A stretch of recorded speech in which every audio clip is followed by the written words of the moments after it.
Okay, so welcome back after lunch, everybody. Good to see you all here. The discussion for now is about portfolio management, about resources, resource allocation, and how to increase your share of the pie. So we have a lovely panel here, and we also have an online panel member as well, Tobias, coming all the way from Durham. So we have a lot of new faces on the panel. Obviously, we saw a bit of Bill this morning, so we'll have a brief introduction from Bill, then a slightly more fuller introduction maybe from Mark and Karen and Tobias. So Bill, very briefly. Yeah, thanks very much. Hi again, everyone. Bill from the University of Manchester Library, Strategic Lead for Research Data Management. Thank you. Mark. Hi everyone, I'm Mark Wilkinson. I'm Professor of Astrophysics at the University of Leicester, and I'm the Director of the DRI HPC facility. And so we provide the HPC resources for the STFC theory community. That's particle physics, astrophysics, cosmology, and nuclear physics. Thank you. Karen. Okay, so a long time ago I was an astronomer. I had a few fellowships there. And I still drive a Pulsar, although it's made by Nissan, and I'm very disappointed. It doesn't have X-ray headlights. So this is my third HPC job I'm in now. So I was in Durham a long time ago, and then I was in Newcastle, and now I'm back in Durham looking after 2 HPC clusters and the users. And Tobias. Okay, cool, thanks. I'm Tobias. I'm from Durham University. I'm in the computer science department there. I'm interested in the efficient realization of multi-scale methods, and I had the scientific computing research group in computer science. And that's our panel. So thank you very much, everybody. So the opening question, I guess, is when we think about resource management is, what resources do you manage? And what's the kind of ideal way you like to do that in? So Bill, we'll start with you.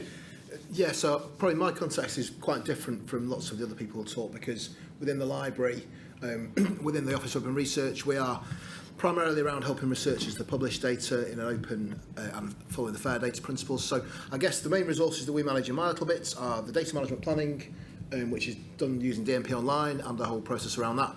We also then have Figshare, which I've talked about before, which is around publishing data and data sets. And then we also have a wrap around this, which is the kind of the advocacy and the engagement and the training and other resources that the team provides. So we train the cohort of PGRs, we train researchers, we do workshops. So we have a kind of a whole training offer around that too. Okay. Mark, resources. So DRI's got 4 systems. So we've got resources at Cambridge, Durham, Edinburgh, and Leicester. And they're broken into 3 services, and we design the systems around the types of workflow that they support. So in terms of how we define what we need, it's based on a science case. So we get the user community to write a science case which is peer reviewed. We then break that science case into workflow types and then map those onto high-level specs for what the services need to look like. So we've got one GPU-based cluster in Edinburgh which is the use case is particle physics, so lattice QCD. We've got a system in Durham which the focus is on high RAM. That's a CPU-based system. Alistair probably talked about it already, but it's for cosmology, so large-scale galaxy formation simulations. And then we've systems at Leicester and Cambridge which are more diverse in terms of architecture, and they support a wide range of different workflows. The other resources, if we're allowed to call it that, is so we've got a team of RSEs, and that is something again that projects can apply for access to RSE effort, and we have an extensive training program as well, and so that's another a growing resource within the community. Cool. So the nature of the panel is we have people with kind of a HPC background, but of course the point of this audience is that it's not just about HPC, it's about all sorts of resources, and the challenges we have about managing that are transferable. It's out to be HPC resources that dominate the panel. So it's good you brought up people and RSEs as a very important resource. Karen. So yeah, I am an HPC person, so I help look after 2 clusters, and they both use a fair shares principle. So jobs are put into a scheduler, and the scheduler thinks that everybody or every project, depending on the system, has a natural level that you should be filling, and it will try to do that. So it's a system that's very simple for people to understand and see that it's fair, and that's the idea. What would I think was a fair balance for that? I think it's one that the users feel is fair, which is different from really being fair sometimes. But in terms of access, it's purely a local resource to Durham, so there's no kind of review, you don't have to be vetted to get on the system. You have to get an account. Yeah. But we don't, no, there's nothing like you have to write a business case. There's no science case need to be made. No. So, okay. Tobias, what resources do you have to manage 3 types of resources. I manage projects, I manage people, and I manage accounts. So projects is basically where my funding comes from, and that can range EPSRC, Met Office, whatever. There's industry projects. So we work traditionally very closely with NVIDIA, but then notably also with Intel. We used to have more EU funding for obvious reasons. That has dwindled away a little bit. Okay, I hope that comes back. So those are the different, I have to balance between those resources. In the team, I have to have different, resources or different team members, RSEs, obviously, PhDs, master students, postdocs. There's a whole range. Also, the people we tend to forget, but who play a role in open source development is collaborators, and those are obviously the most difficult ones to to manage. And all of these then come together. Obviously, we also have to manage large-scale compute resources. So when we put in bits, that bring those together and give those people access to resources. So with all the different resources, diverse resources that the 4 of you are responsible for managing, do you ever find that there's a conflict between different groups, different competitions for how to allocate the resources? How do you manage that conflict? Because obviously that's going to be the transferable point, right? There will be conflicts sooner or later. What kind of conflicts have you had and how do you manage it? Does anyone want to go first on that? Mark, you're championing. Well, no, there's no conflicts. Of course. Dirac is harmony. Everyone loves Dirac. Yeah. So the bit I didn't say, but I should mention, given a comment you made earlier, the way that access, so the science case is used to design the services, but if you want to use them, you have to apply. So there's an independent allocation committee that STFC runs. So everyone that uses it goes through that peer review process to get time. So once the systems exist, that's where the allocation process that STFC runs is what manages the access. Where the conflicts arise or heated discussions arise is what the system should look like and how because that's where you're essentially dividing up funding between different science areas. And the approach we've taken there is to drive everyone to base the decisions on data. So it's all based on benchmarking of the codes and working out exactly what it is people are trying to do. And so that it's a very people-intensive process, because it's not, you don't just ask what people need, because they'll tell you what, the users will tell you, we need a system like this. You actually work with them, and we've used the RSE team, and we're using them increasingly in the process of working through with people. What are you trying to do? Not what do you need to get there? What are you trying to do? And then work with them to say, what is the best way to achieve that, or the most cost-effective way to achieve that? And so I think that has helped to reduce the amount, the conflicts then become much more focused discussions, and they still become heated, obviously, because you're always making compromises, but at least you can agree what data you're going to use. The other thing is process. So having clear decision-making processes in place, that helps a lot. If people feel that there's a proper discussion going on and it's clear how the decisions will be made, that helps as well to give people confidence in it. If it feels arbitrary, if it is arbitrary, that's not good, obviously. But even if there's a process, but if it feels arbitrary, people will lose confidence in it, which is not surprising. Yeah. Okay. Other people on the panel? Karen. I find it interesting that Mark said that it's at the setup stage, the design stage, where the conflict happens, because I think that's right. And if you can build up that trust at that stage, you go a long way to avoid conflict. It's much easier to preempt any conflict.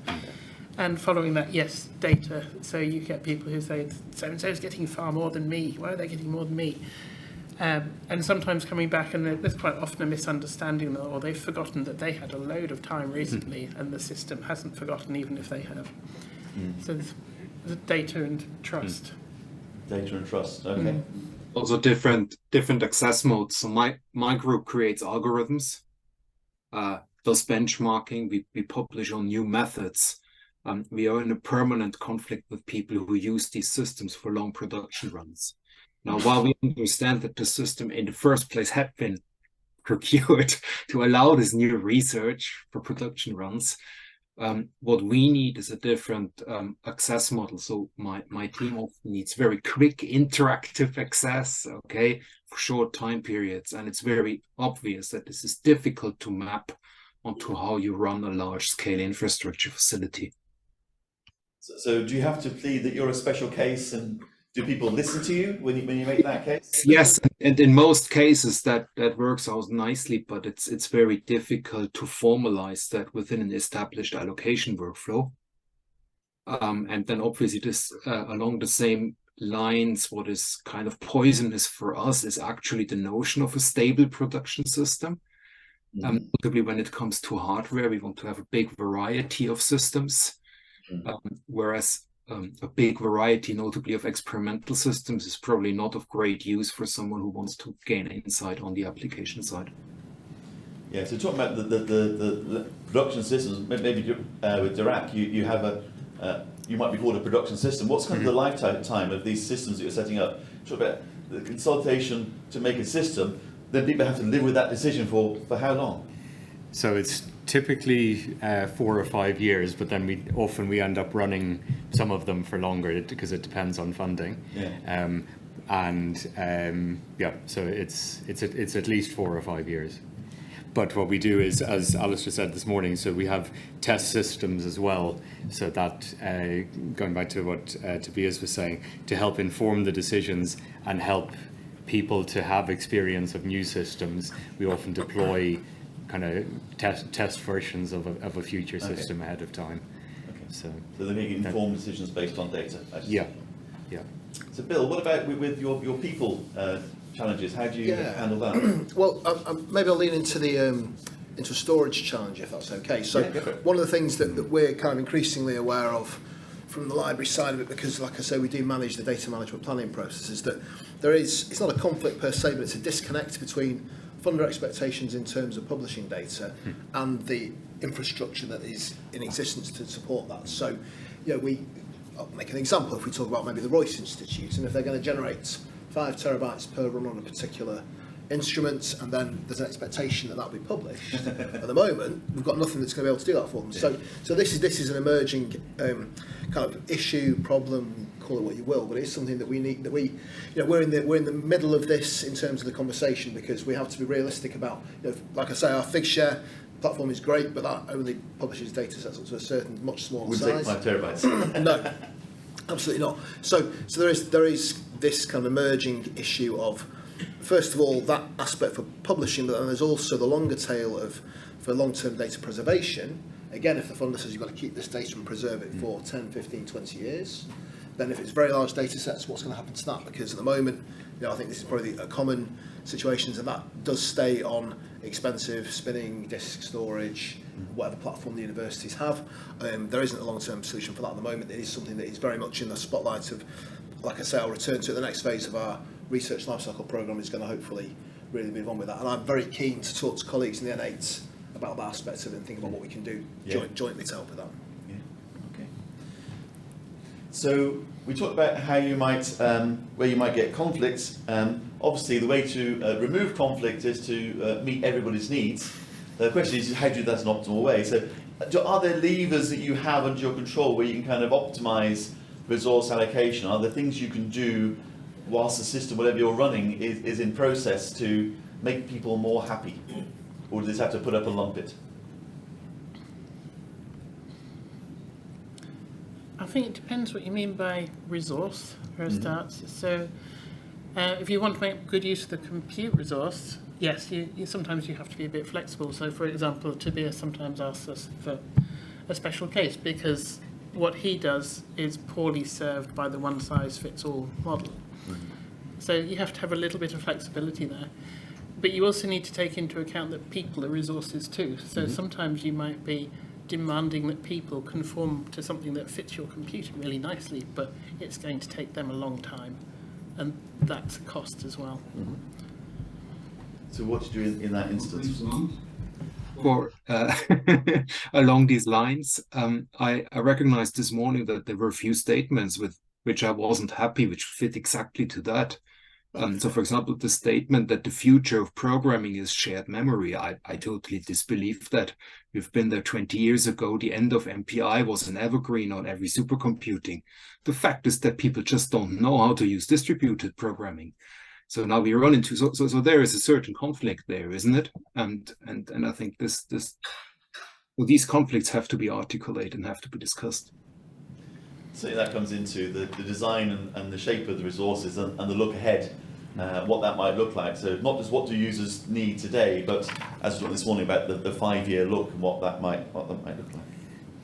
Yeah, and if I could add something to going back to this issue of data, because in DRI, data is it's not really a source of conflict. It's an issue. There's never enough space for the data. Data obviously keeps growing, and there's a requirement and there's value in making the data available for long periods of time, 10 or 15 years for the cosmology data sets.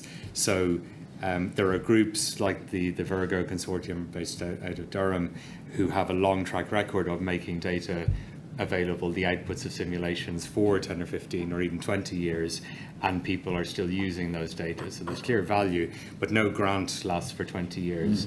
So it's difficult to see how you do that. But then what you need is, again, you're talking about, you can be asking users to do things that damage their workflows. So for example, if we wanted everyone, if we put in a load of, let's say, tape storage, before you do, you've got to make sure that you're putting the right kind of options in front of the users. So again, it all comes back to working with the users to see what they're trying to do, so that they can, if you could just say, right, here's a load of cold storage, you have to move your data every afternoon, has to be moved onto the cold storage. Obviously that's going to be disruptive for most people.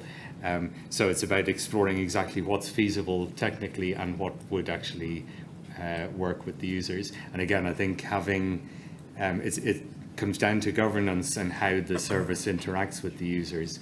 If the users feel that it's a kind of us and them situation, then that is very difficult. But if you can get to a point where the users feel some ownership of how the service works, and that their views are being taken into account, I think that helps a lot in terms of, that helps, you can work towards more efficient use then, because you're not just putting down something that you know would be efficient if everybody did the right thing. You can actually put something that will work in practice as well. So how do you get that feedback from the users to know what they want and help them with their meeting their needs? Keep asking. So keep asking. Sometimes it's by surveys, sometimes it's by having community events. Keep encourage, and having service management boards where the users can actually interact with the management team and the technical staff. So try to have as many ways for the users to speak to each other and to the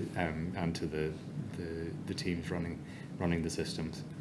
So I can see with like a HPC facility where you've got a list of usernames, you can see who your users are. But with a wider thing like the University of Manchester Library, who are your users? It's everybody, isn't it? How do you communicate with them? How do you know what their needs are? That's a really good question. So yeah, absolutely. I mean, so we serve across the 3 faculties, and we've got about 7,000 researchers by whatever count you want to do, and then several thousand more PGRs. So there is a big audience there that we have to get a message across to. And I'm always candid about these things. We don't reach enough people all of the time. We have stage gates where when someone starts up, for example, as a PGR, then they have mandatory training that they're meant to do with us, and we get people through with that. But we were talking about at lunchtime, what happens then to the people who've been established in their project or group for 10, 15, 20 years and don't know about the changes that may be significant for them. So I guess we do lots of we do our bit that we can from the library. Again, the Research Lifecycle Programme is a great mouthpiece for making people aware that they can be involved with the programme to affect change, but also to push the idea that there isn't, you know, when we talked about novel technologies before, that new things are coming through that they can use, new systems and services. We rely on senior leaders in the university to make that case for us too. So someone like Colette Fagan, who's our VC for research, will obviously, you know, her regular updates hopefully reach people. But yeah, I mean, I don't think there's anyone in the room who would think that communication with a big and disparate research community is straightforward. But yeah, I guess we are well placed in the library to do that, but we have to keep doing it all the time. Well, I do appreciate that people are now really good in benchmarking how big are files, how much memory transfer is required, what storage has to be there. I personally think we have a long way to go to do the same on the compute side as well. So benchmark how efficiently are people using the kit, are they using the right piece of kit? Do they know what they do? And when they ask for something like I mean, we have that evergreen that every scientist now tends to buy a DGX or whatever under their desk. Do they want to procure the right thing? So I think there's a lot of things to be done there on the compute characterization side, and we could learn a lot how people do that in a very natural way when it comes to the storage side. And I think, although with hardware, it's relatively straightforward, I think with people it's much harder. So think about a resource allocation of an RSC. How long is it going to take an RSC to write a bit of code? How do you measure that? How do you prove that in advance? So, go on, you've got teams of RSCs that are working on your rack stuff. So when requests come in for people resources, how do you judge those? How do you allocate those? So I don't know how they do it, but the RSE team scope out.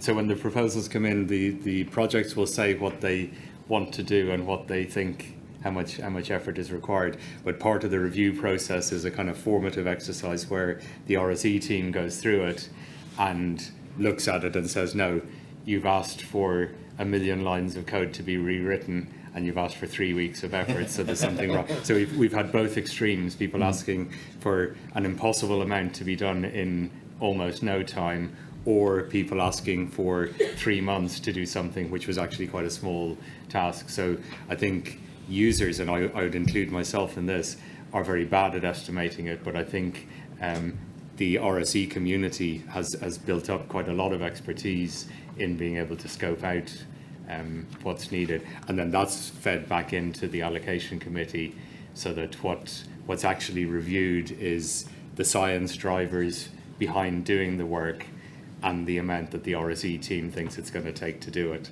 rather than necessarily what was asked for. Okay. Right. Anybody else got thoughts or comments on the people side of estimations? Karen? I was just going to comment that as well as RSEs, you have the support staff. Of course. And there isn't really a formal mechanism for juggling those people, so they just have a big inbox of requests, and it's a constant juggle to decide what to do. Do PIs actually request that support directly, or is that just allocated by yourselves behind the scenes? Like this job needs these additional support people that the PI's not thought about? It's not usually PIs, it's usually users who they might need some software, they might have some performance issue, it might be a novice needing some startup help, it could be anything. But there's usually a queue of people that you're juggling. How much of a blocker is this particular issue, and how quickly can we get to any one? So how do you prioritise when you have a big queue of blockers? How do you know which one to tackle first? Would anyone else like to answer? It's a matter of just looking at how much of an issue it is. So is it if you can sort something out quickly and it's stopping somebody from working, then do that quickly. Yeah. And that person is then going. Beyond that, it's just juggle. So it's low-hanging fruit is the priority. Yeah, you have to do so trying to get the number of blocks down.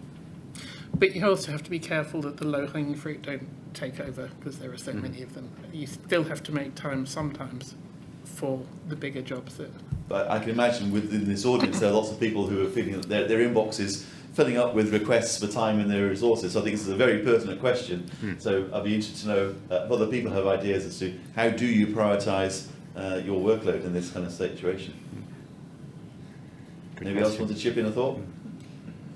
I mean, I can jump in from the DMP process. One of the things, I guess our prioritisation there really comes from the urgency for the researcher. So if they've got a bid that needs to be in the next week, and that's usually when we get told about it, then that's the thing. The team in the library have to then, we have a full review process which we can enact, and often we these are the facts of life. People come to us late in the process, and we then have to give the best advice to get that part of the bid over the line, to ensure that they get funded if they're successful. So that's the way we work, and that does mean that obviously sometimes we have to then put other aspects of the workflow within the library in terms of transactional work to one side while we do that, and that is always at the mercy of the fact that although we're quite well resourced in comparison to some universities, we're still a small team, and I'm sure that's the case across all these facilities and services, that there is some just-in-time stuff that you have to be able to jump to if it comes up like that.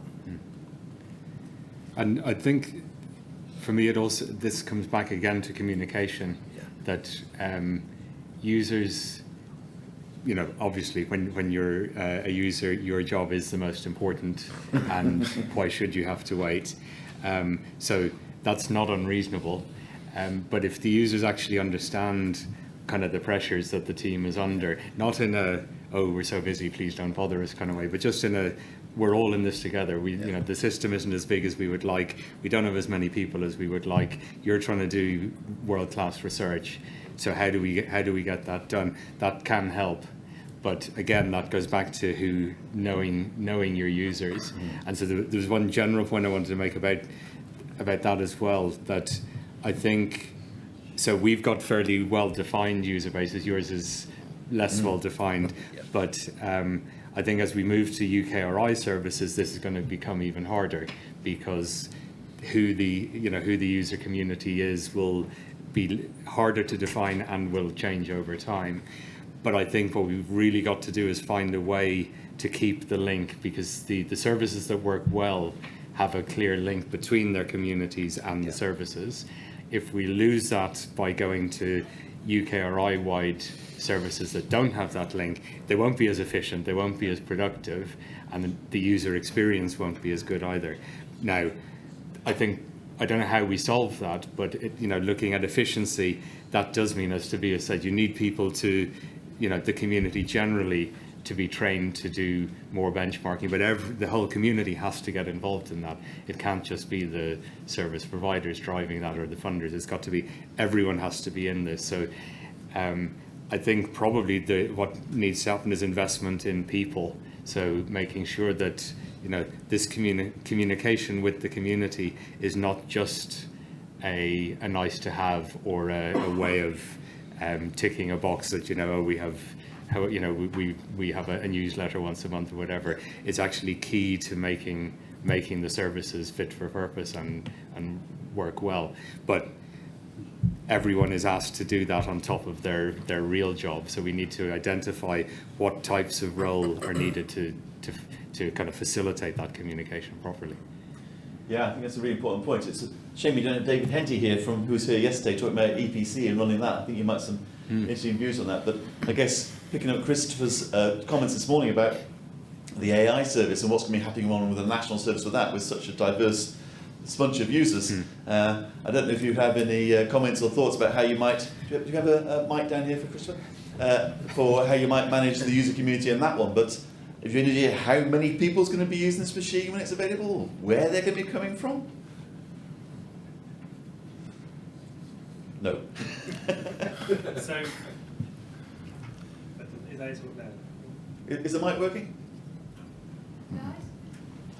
Hello? Okay. Yeah, it's working. Yep. Thanks. So the AI research resources are interesting, at least from the Isambard side. I think for the new ones that will be coming through, in that they're DCIT funded rather than UKRI funded. And DCIT have a very different view of the world, and we're still trying to work out what the DCIT view of the world is. One of the interesting differences is that it's funded as an all-tier service, so not on this classification, the tier 1, tier 2, tier 3. So the view is that the researcher who is rocking up needing 1 GPU for 1 hour is as welcome and valuable as a researcher who's rocking up for 1,000 GPUs for a month. The other driver is that the customer is very much the AI safety task force, and so a lot of it is being pushed through them and then defining their kind of like big allocation pieces. The other thing we're kind of hearing in terms of the run is that this is not a machine that's going to be run as a capacity machine. So very much they want a very high turnaround. So essentially if there's an identification of a research area or a particular group who need to train an ML algorithm extremely quickly, like tomorrow or next week, the process is quick enough to get them onto the machine for them to do it next week. So it's like a really, really challenging system, coupled with, as I was saying before, about law and export control and state aid and other parts, which are going to cause quite complex review processes actually as to who is allowed to access it, what they're accessing it for, what the outputs would be used for, which I'm trying to put on, which we keep communicating. This is something that kind of DCIT UK I have to kind of communicate and work out. The analogy I always use is that we're the motorway and they're the Department of Transport. And our job is to, or their job is to basically give users MOTs and say this is what you need to go on the road, and then we basically go, we're the motorway, every car with an MOT comes through should be running, because we are expecting thousands of concurrent users. And in terms of, I'm constantly, managing my inbox is constantly people going like, I would like to be an early access user, I'd like to be on the system immediately, and because we are not the ones allocating, and because it does go through this DCIT, which I think is delegated to UK, I don't think will be delegated to the STFC, and it's new for them. We don't know yet who will be able to actually go in and when the early access will be. But we do. So here you see a conflict. You see where I see a conflict arising, and this is kind of avoided by everybody. You said we're going to drop the multi-tier notion. So we have a one size fits everybody, and I am personally not convinced that this is very clever. You pay for a very expensive interconnect, you fix one architecture on the big scale, you make a lot of design decisions. So I think what I would like to see is a stronger appreciation of that multi-tier thing, that we have to find a good way how to deliver it. But I think speaking to customers, to scientists, at the end means that we have to serve a wide variety. I don't think anyone's suggesting that all the facilities have become multi-tier, it's just this one particular one. So this is an AI research resource. This is specifically for AI applications. I think on AI, it's even more pronounced because you have a lot of people with a very, very, not a technical background, okay? And you try to serve them the same way like you try to serve Euro HPC users, potentially. I think that won't fly. I think that is... there's a political reason for that, but I think there is many unanswered questions, and we would do well with finding answers to those first, and we haven't done that. So we did have, in terms of like the application areas, we have very clear steers in terms of LLMs, of image recognition, deep nets. We also have very clear steers in terms of the way the users approach the machine, in the sense of the Jupyter Notebook going through. So users are already using AI applications through things like Google Colab, Lambda AI, weights and biases, and they're used to that. I got a Grace Hopper just by clicking on a link and I'm through, and then scaling up from that. You have lots of use cases which, as you've kind of seen over the last year, where people are basically needing 1,000, 2,000, 3,000, 4,000 GPUs to train an ML model or a transformer network over a multi-month process. And what we did in terms of the design phase, and again, this is not how you would normally build a system, and I'm not going to advocate that this is the way the government should fund or build systems, but at the beginning, the big push was us trying to convince that you did not want a big DGX.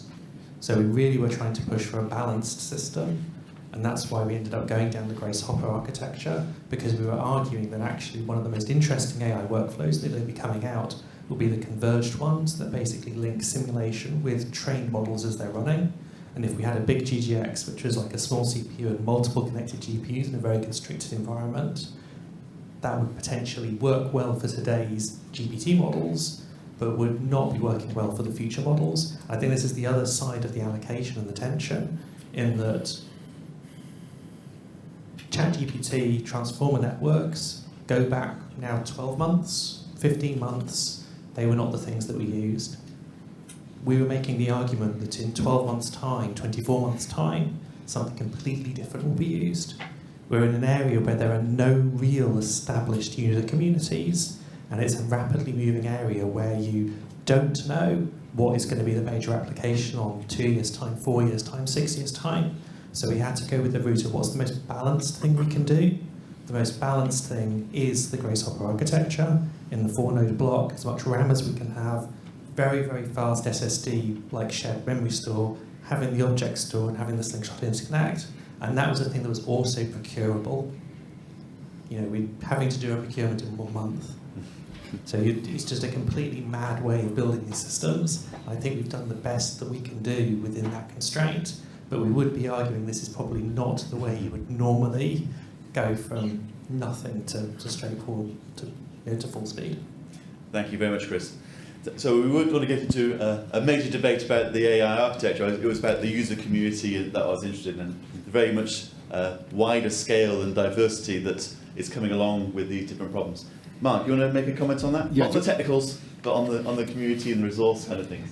So on the allocation approach, yeah. So I think the point you made just at the end there is something that we've been conscious of on the DRAC side. Is the DRAC allocation process works very well. I think most the community broadly are happy with it, but it takes a lot of time. So it's a full peer review process. So the call closes in October, the results are announced this week or next week, allocations start in April, and it's annual. If you look at when LLM, like when ChatGPT came out, between the time when the call closed and the allocations were made, it basically went from no one knowing about ChatGPT to everybody talking about it. So the existing ways of allocating HPC resources don't work for AI, or because if you use them, you end up having to just give blocks of time to a group on the basis that they usually do something good, and therefore they'll probably do something good in the next year as well. But if you want to actually review things, we have to find a different way of allocating. A quicker turnaround time for these things. Yeah, and yet still be able to do it rigorously, because you don't want just the loudest voice to get the most time, or have it, you want new people, new groups to be able to get involved, young researchers to have access as well. So it's tricky. Yeah, balancing that portfolio. Yeah, but I think there could be benefits to the HPC traditional, the more long-established communities as well, for making these processes more streamlined if we can as well. Yeah. So maybe reviewing them more often than just annually or something like that as well.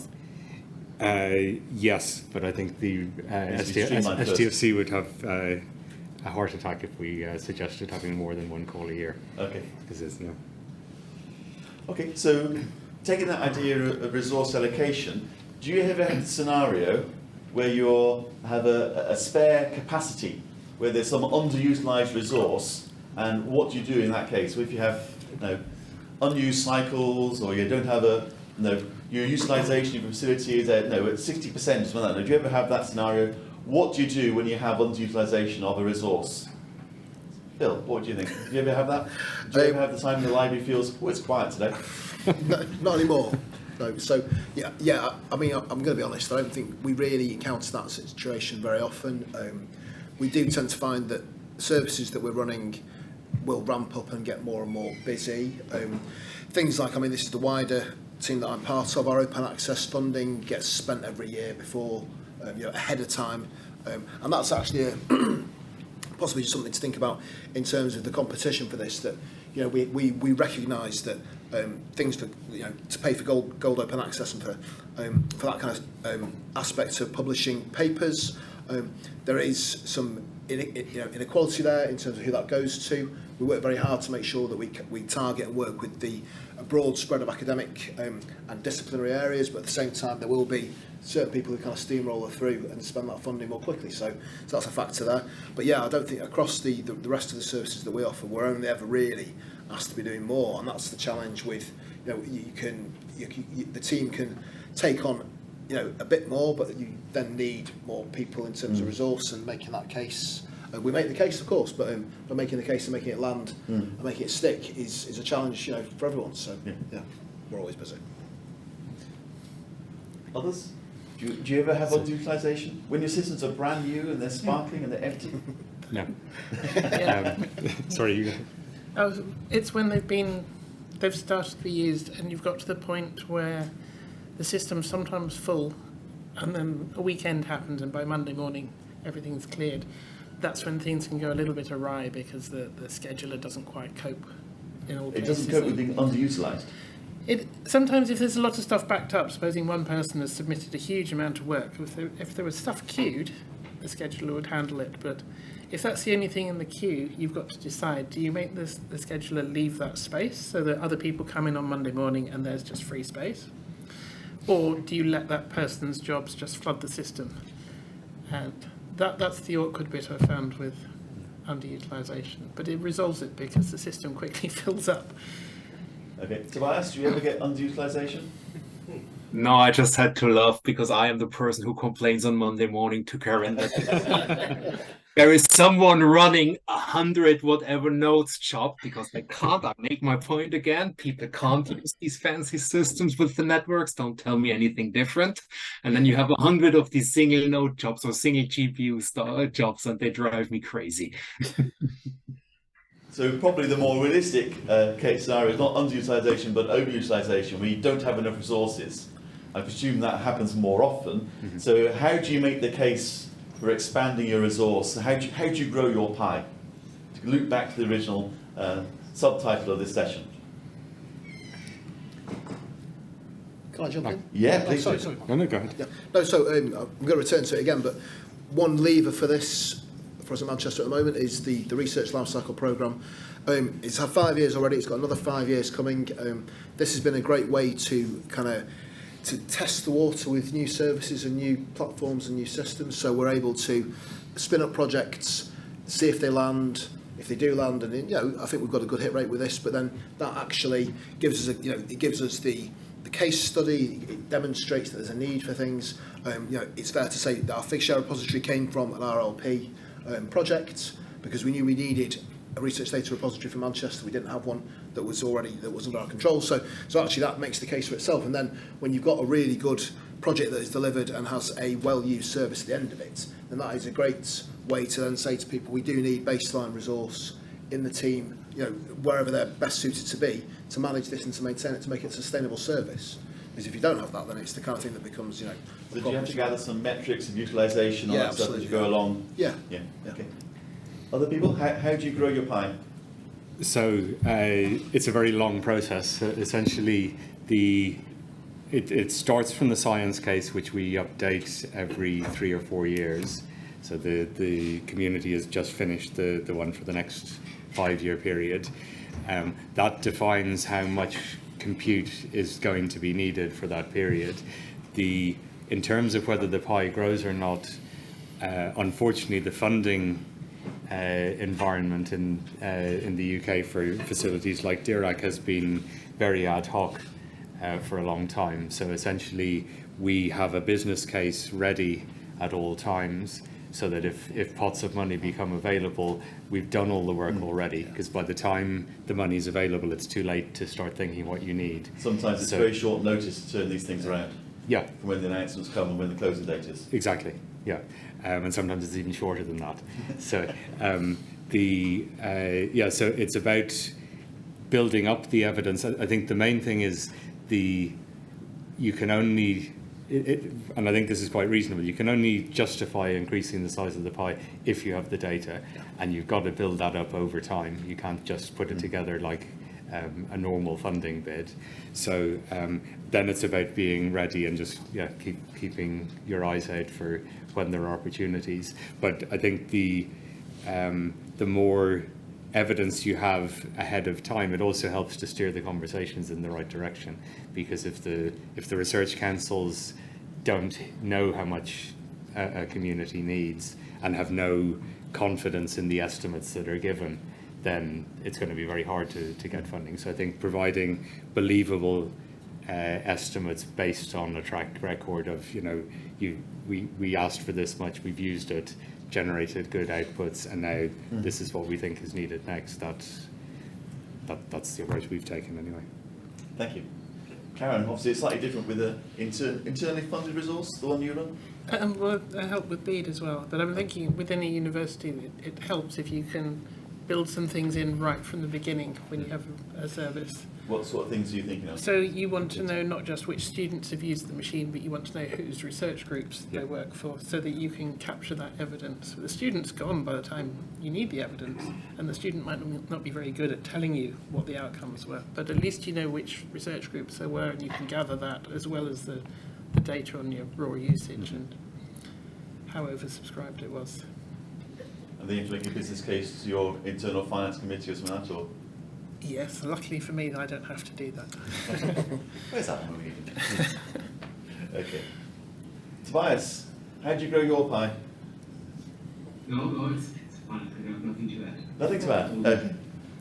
Okay, then I guess the final question is, with the resources that you manage, with the portfolio you've got, what are the risks? What are the things that you worry about? What that's going to take your pie away from you? What are the disruptors that you have to keep an eye out for?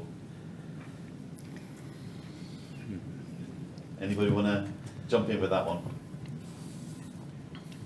So I'll jump in. So I think an obvious risk at the moment and an opportunity is not knowing what the funding environment will evolve into, and I think that's where it's always been a risk. You might not get more money, so you never know whether the funding you're getting this year is the last. So I think the Future of Compute Review talked about a 10-year plan, and I know there's a lot of work going on towards that. That's probably the most important of its recommendations, because if we could get to a position where there was some stability, then it wouldn't take away anything in terms of the requirements on business cases and all of that, but at least there'd be some understanding of ongoing investment. I think the things I worry about on the shorter term are electricity and people, and retaining and attracting enough skilled people to support the system. So that's tech support and software engineers and all the DRI professionals. That's hard. It's getting harder with things like Ayres. Advertising large numbers of jobs. But it's we just have to find a way to make the pool to get more people into those kind of careers. Thank you.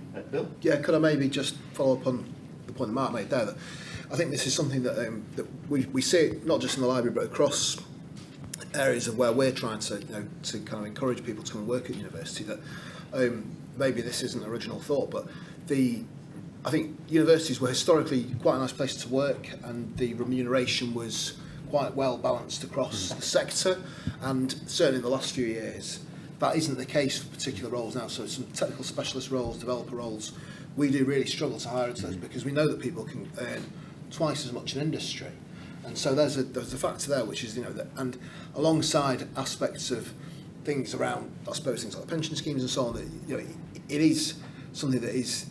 We have to make more of a case for why you would want to come work with us for less money than you can get elsewhere, and I don't know what we do to resolve that.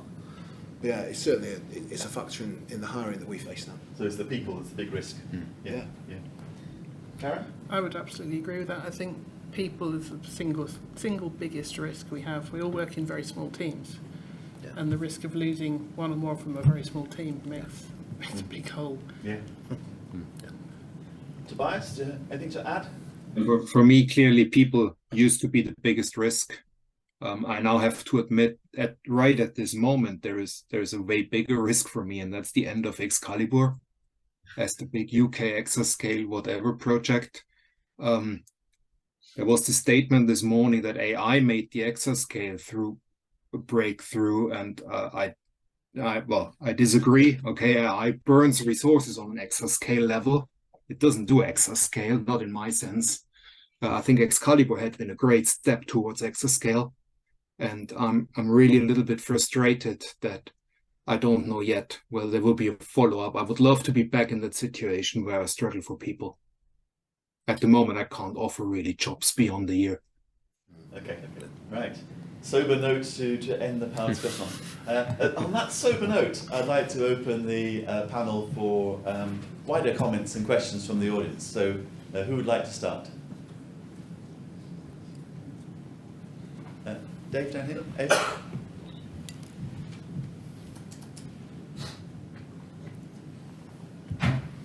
If you could stand up so the cameras can capture you, if that's possible, thank you. It surprises me in this sort of environment that when it comes to things like resource allocation and sort of efficiency of jobs and things, that there isn't any simulation. And I think in some cases that's going to tell you more. Like there was a requirement to take over the whole of Bede, and if you do that, you don't have the influence of the contention on the file store and the network, for instance, which you can simulate, or you can do it on a smaller chunk possibly, but then you can also see how the scheduler ought to be working. And Slurm has a simulator which I've never used, and so you can answer a certain amount of questions that way. Thoughts, comments on Slurm Simulator? So specifically on Slurm Simulator, no, but I think you're right. There's a lot we have a lot of data now from the systems we've operated for many years, and we should be using that to see what we can learn. And so Alistair's done some work in Durham looking at whether changing people's allocations halfway through a quarter would be a good thing to do. So, and looking at the data over the last decade, the fact that a project that's underused its allocation halfway through the quarter generally goes on to not use it for the rest of the quarter. So you can do things like that, and we could, you could do more advanced versions of that as well. So we're actually piloting that at the moment to see what the impact is. And there's some pilot work again we're hoping to kick off on the simulation side of kind of having a digital twin for clusters, so that you could then work out how should the scheduler be optimized. What's in terms of, you can set whatever you want, the minimizing the energy or minimizing the carbon or whatever you want. So yeah, I think there's a lot more we can do on that. I should have said you've basically got to do that if it's hardware that you can't, well, it doesn't exist yet, for instance, like the Coral systems. Thank you. I think there's some questions online from Emma at the back. Hi, we've got a message from Fred who says, is there anything beyond communication we can do to help users feel they are getting their fair share? Good question. Anything beyond communication? Yes. It's ridiculous, but that was an eye-opener for me on one of the last workshops organized by DRI, when I recognized that the quality of service perceived is not the quality of service you provide. And for me, that was really an eye-opener, because it turns out that people love it when their jobs run immediately. And actually, they don't care that much how much throughput they get. Whereas when we provide compute resources, we kind of think we should get the things through. So I think finding out what is the perceived quality of service rather than the real quality of service, it might help us, and that is a step beyond communication that we could do to make people more aware and more willing to use our services. Because notably in the AI world, that's what I observe, at least in our institution, a lot of people just prefer to buy their own machines, which I think this is the one thing we can all agree is not the right way to go. It's not, I think what Tobias has just said is that still comes down to communication. It's explaining better what the realities of the systems are, because and that is hard, because I agree that's experience. And when I, as a user, I've had discussions with tech support, not for a very long time, I'm pleased to say, where I've been making a case for why something was wrong, on the basis of my experience of how long it was taking for jobs to run, and then once you actually look at the data, that it's just wrong. My perception of it was wrong, and so that was very useful for me. It was about 20 years ago having that discussion. That was useful in my current role because, you know, people. There is a difference between running on a service where it isn't yours, and you know the job will get through. You'll get more jobs through in a year than if you had your own one, but you'll have to wait. It won't happen while you're watching it, and that's a cultural change for any field. But again, it's about working out what does it matter. So if I need to run my job interactively, then yes, it does matter.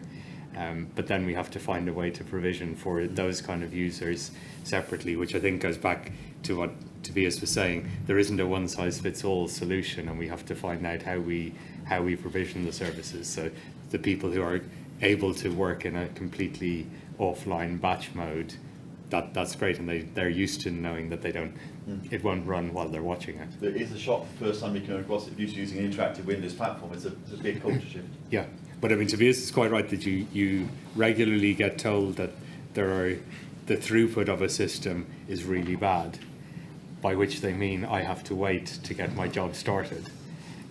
So we've had that a lot. Is that hand up, Karen? Yeah, I was just going to add that certainly at the university level, we don't necessarily have expert users sometimes. And yes, people, when they say I'm not getting my fair share, they mean my jobs didn't finish very quickly, whether or not they started. And sometimes it's a case of looking for what they actually asked for, and they might be asking for a lot more than they actually used. And it's a matter of education as well, to make sure that if they're asking for, say, 4 nodes, and actually they've got shared memory code and 3 of those aren't being used at all, yes, the system thinks they got a much bigger share, and yes, they're having to wait for longer. So it's a matter of tailoring a little bit of education in there. Okay, that's triggered a lot of questions. Are these hands up in response to this question, or are they new questions? This was a question before. Okay, go on, Emma. So basically got asked, so ideally, is exposing the slurm metrics going to help people? And how would you do that? Is it something like Grafana, so that people know that they're getting their share at the right time? Okay, so ties in with the last question. Slurm metrics. That'll help, but it requires training as well, because you need to know what you're looking at. So I think providing a set of metrics that help people to understand what's going on, and encouraging people to be more informed about how the system works, because the schedulers are. You make one change to a scheduler, it can have a lot of unintended consequences, and because they are very complicated, and so it's not just about you getting your job started quickly.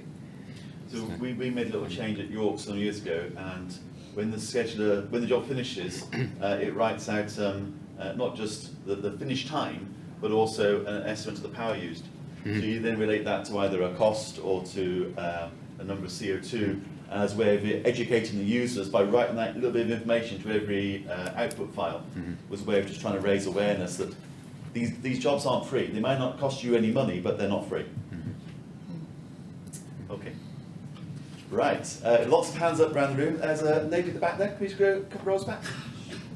Oh, he was first, was he? Okay, go on. Yeah. So fair use is very important, but I would like to address another point, that is just how to grow in the pie. And so basically, as a research platform team at the University of Liverpool, and so we just try to just build an environment, just allow the research group can just flexibly just add a new node and just integrate to the existing system. So basically, we need to build a basic infrastructure like the high-speed network and also like storage and other side. So the research group, they only need to do just if they have fund, they have the fund. So basically, they just need to just pay one-off cost for the computer node or GPU or CPU node, and then we'll take care of all other things like maintenance, installation, and all after sales service. So this definitely, and so we face quite a lot of challenge, but we in the past few years, and we insist on this module, and so actually, and we with the initial investment maybe just 1.5 million, and but in the next few years another 1.5 million, and so investment from the research group has been added, and the research group are very happy because they can just apply the fund from the research ground, and they need to use by whatever at the end of the day. And so if we don't allow this, and they are nearly angry, and so why we should not use this money and by the end. So I think for the local research platform team, and might be just think about a little different, how do we build an environment to just grow the pie. Mm-hmm. Yeah. Okay. Thank you. Useful comment. Can I just add, so with that, did I understand right, so the group buys it and gives you the hardware, or you buy it for them? That was the bit I missed. Yeah, so the research group, and it's only just pay one-off cost by the CPU node and GPU node, and we take care of everything else. Mm-hmm. So they buy it for you. Yeah. Other questions? Yeah. So my question is more around these, how do you see software architectures like microservices, but also data architectures like data lake, how they are going to contribute, influence, or probably change the whole domain of these HPC systems or MPI-based architectures? Okay. Very open question. Right. Thoughts?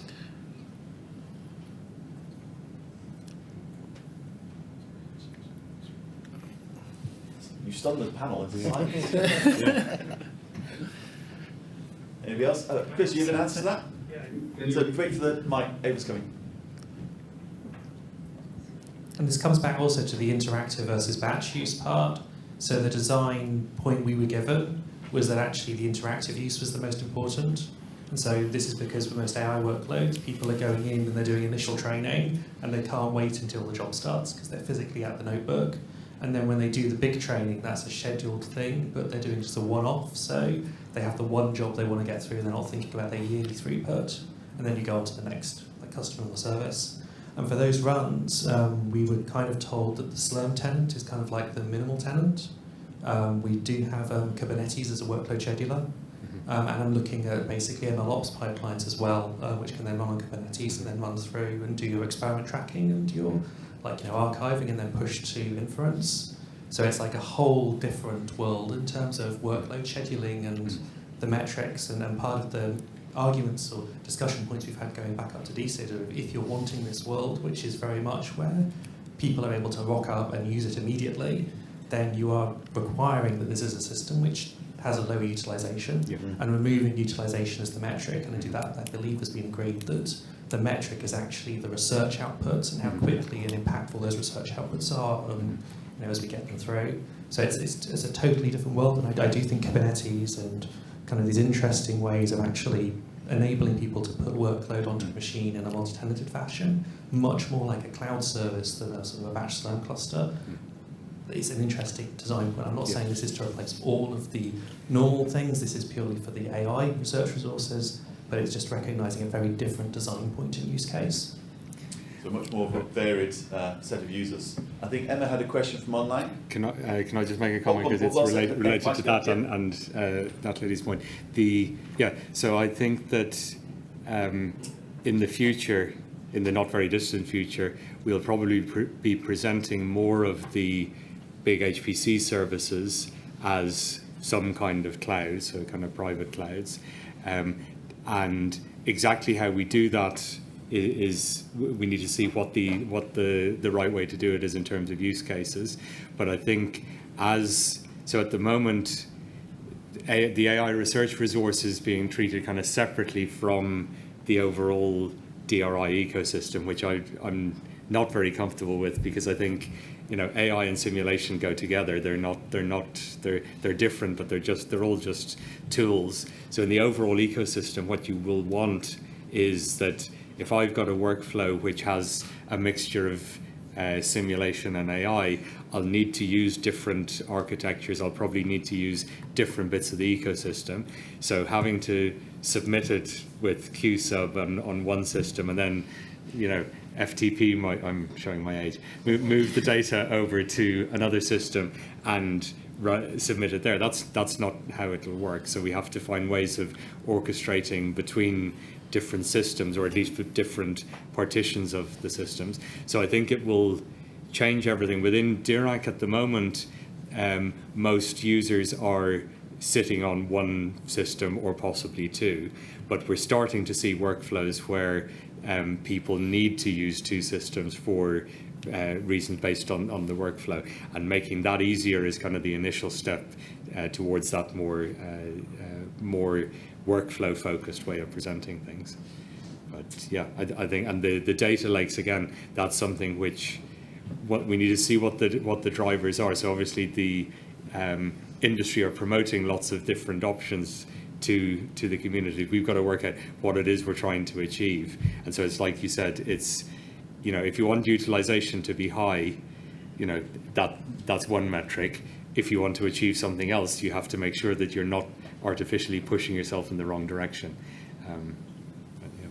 Okay, thank you. So I just realised that the clock I've been looking at, which has been 5 minutes fast up until today, or this afternoon, is now running to time. So I just realised we've gone over. That clock was 5 minutes fast this morning. So we'll have one last question from online, or comment from online. Emma. Okay, it says, at Sheffield we give our users the self command, which provides an efficiency summary, which also goes out by email. But people have to read the email. So have any sites tried something like monthly use reports or something like that for users to try and get them to be more efficient and know what they need to know?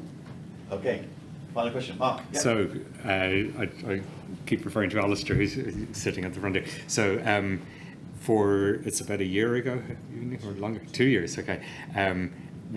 Alistair sends a message to each user about how many kilowatt hours or tons of carbon they've used in the last month, and anecdotally that is starting to change people's behaviour. And when I say anecdotally, initially the emails just gave it in tons of carbon. Now, based on feedback, so some of the users were definitely reading the emails because they asked, you know, what does this many tons mean? So now it's given in terms of trips to supercomputing or miles that you drive or how long you can heat your house.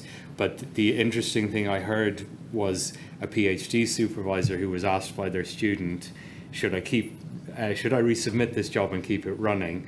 Because I've had an email that says I could have heated my house for 300 years or something. And so should I keep going? Because I'm not sure how long it's going to take.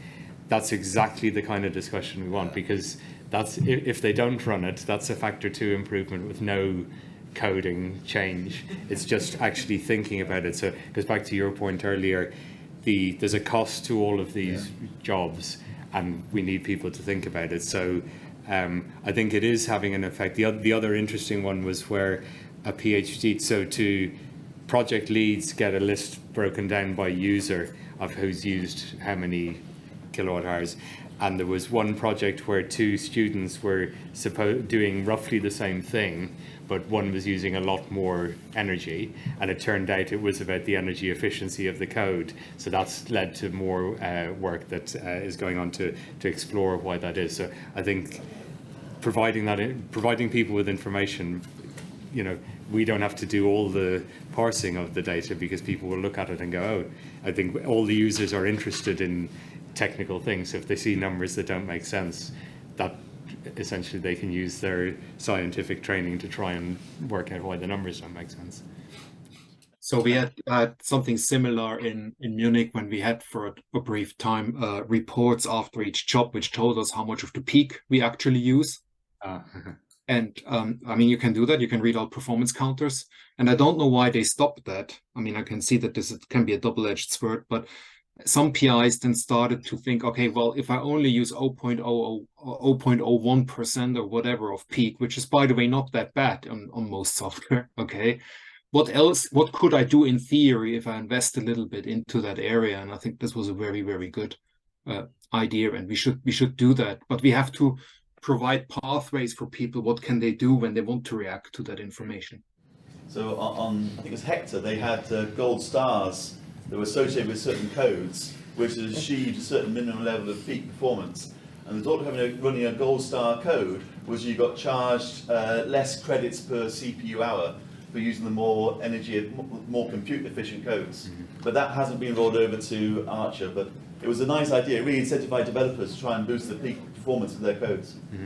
Karen, last comment. Yeah, just going back to the question. So I think Ceph gives you an output per job of saying how much resource you used, which is okay if you don't submit that many jobs, and it's less good if you submit thousands.